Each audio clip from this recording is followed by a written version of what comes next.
লোক আসসালামু আলাইকুম। এই মুহূর্তে আরও একটি ব্লগ ভিডিও নিয়ে এই মুহূর্তে পেজ এবং ইউটিউব চ্যানেলে হাজির হয়েছি। কে কোথা থেকে দেখছেন, ইউটিউব থেকে নাকি ফেসবুক পেজ থেকে? এই মুহূর্তে দুলাভাইদের সঙ্গে নিয়ে রওনা হয়েছি চাঁদপুর বড় স্টেশনে যাওয়ার জন্য। এই মুহূর্তে নারগার কাছাকাছি আমরা রয়েছি।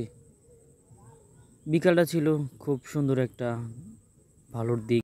আশা করি আল্লাহ যা করে ভালোর জন্য করি। বলতে না বলতে আমরা চলে আসলাম নারগা বাজারে। বাসা থেকে বের হওয়ার আগে একটা দুপুর বৃষ্টি, অনেক জোরে বৃষ্টি আসছিল। আমাদের লক্ষ্যটা ছিল 2টার মধ্যে আমরা থাকবো সেই চাঁদপুর বড় স্টেশনে। প্রায় বাড়ি থেকে রওনা দিয়ে গেছি প্রায় 5টার মতো। ঠিক মতো দেখার সেই ভিউটা হয় কি না। এমতো রওনা হয়েছি সিএনজি করে নারগাঁও বাজার থেকে। ডাইরেক্ট রিজার্ভ সিএনজি ভাড়া করেছি যেন আমরা তাড়াতাড়ি গিয়ে গন্তব্যস্থলে পৌঁছাতে পারি। খুব সুন্দর একটা ভিউ আমাদের নারগাঁও বাজার, সবুজে ঘেরা প্রাকৃতিক আবহাওয়া, গাছপালা অনেক সুন্দর। সামনে রয়েছে কিছু মেয়েগুলো। আমি যখন ভিডিও করি তখন সাইফুল ভাই কিন্তু আমার সেই ক্যামেরার দিকে নজর করছেন। খুব সুন্দর একটা মজার একটা মানুষ সাইফুল ভাই। রাস্তাটা কত না সুন্দর, যদি আমরা উপভোগ না করতাম তাহলে কখনো বুঝতে পারতাম না। আসলে একটা দিক হচ্ছে, আমরা যদি যখনই ভ্রমণ করি না কেন, সৌন্দর্যটা তখনই লুকিয়ে পড়ি, সৌন্দর্যটা চোখে বেশি পড়ি। অনেক সুন্দর একটা জায়গা আশিনপুর টু মান্দ্রা নারায়ণপুর রোডে দেখার মতন একটা জায়গা রয়েছে। সামনে বলতে না বলতে আশিনপুর বাজার চলে আসছে। কিছুক্ষণ পর আশিনপুর ঈদগাহ, তারপর দেখতে পাবো আশিনপুর স্কুল অ্যান্ড কলেজ। চমৎকার একটা ভিউ আশিনপুর স্কুল অ্যান্ড কলেজ। মোটটার পরেই কিন্তু আশিনপুর স্কুল অ্যান্ড কলেজ। এই সামনে কেন্দ্রীয় ঈদগার কথা বলছিলাম, সেই ঈদগাহটা কিন্তু রয়েছে সামনে।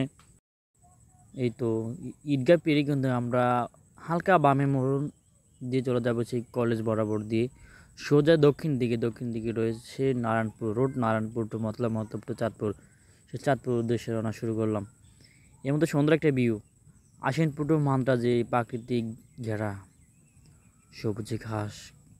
পরন্তু বিকাল কিন্তু না, বৃষ্টি ভেজা বিকাল। খুব সুন্দর একটা জায়গা উপভোগ করলাম। ভ্রমণ ঈদের একটা আনন্দ, সেই আমেজটা তৈরি করার জন্য সবাইকে নিয়ে রওনা হলাম চাঁদপুর বড় স্টেশনে যাওয়ার জন্য।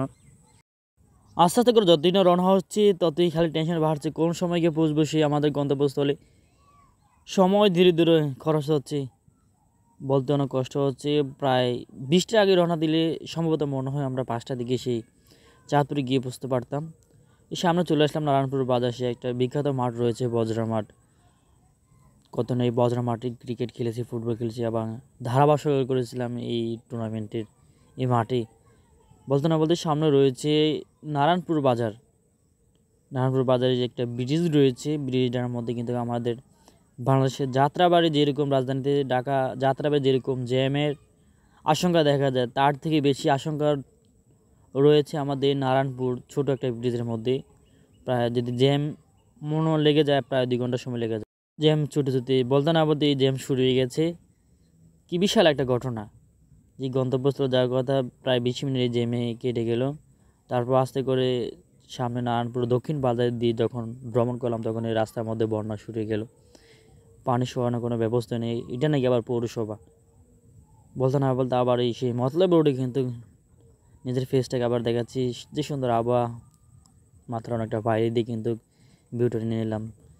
বৃষ্টি বেড়াতাম মতলব পানি ট্যাঙ্কি থেকে শুরু করে মতলব কাজুলার পর্যন্ত সুন্দর ভিউটা। অবশ্যই আশেপাশে কেউ থাকলেন আমাকে অবশ্যই কমেন্ট বক্সে জানিয়ে দিবেন। এর মধ্যে বলতে না বলতে চলে আসলাম মুন্সিরহাট টু বাবুরহাট। প্রায় 2 কিলো পর্যন্ত রাস্তা পাশে জ্যাম হয়ে রয়েছে, বিশাল বড় জ্যাম। বলতে না বলতে আর একটু জায়গা এই মুহূর্তে রয়েছে চাঁদপুর যাওয়ার জন্য যে ফরিদগঞ্জ লক্ষ্মীপুর রাস্তাটার মধ্যে বিশাল বড় জ্যাম। আজকে জ্যাম শুরু হইলো। কিছুক্ষণের মধ্যেই পৌঁছে যাবো সে আমাদের কাঙ্ক্ষিত গন্তব্যস্থলে। আমার বন্ধুকে দেখতে পেলাম, বেআইকে দেখতে পেলাম। এই মুহূর্তে চলে আসলাম গন্তব্যস্থল, সে একটা জায়গা বড় স্টেশনে ফার্স্ট আসলাম। অনুভূতিটা দেখবো ভিতরে কী হয়। আসলে যখনই ভিতরে ঢুকে নিজেকে ভিউটা নিলাম, অনেক ভালোই লাগছে। আমার বন্ধুর পিছনে ছবি তোলার জন্য ব্যস্ত আলামিন। এর মতো নিজেকে পরবর্তী ভিডিও পাওয়ার জন্য অবশ্যই পেজটা এবং ইউটিউব চ্যানেলকে সাবস্ক্রাইব করে রাখবেন।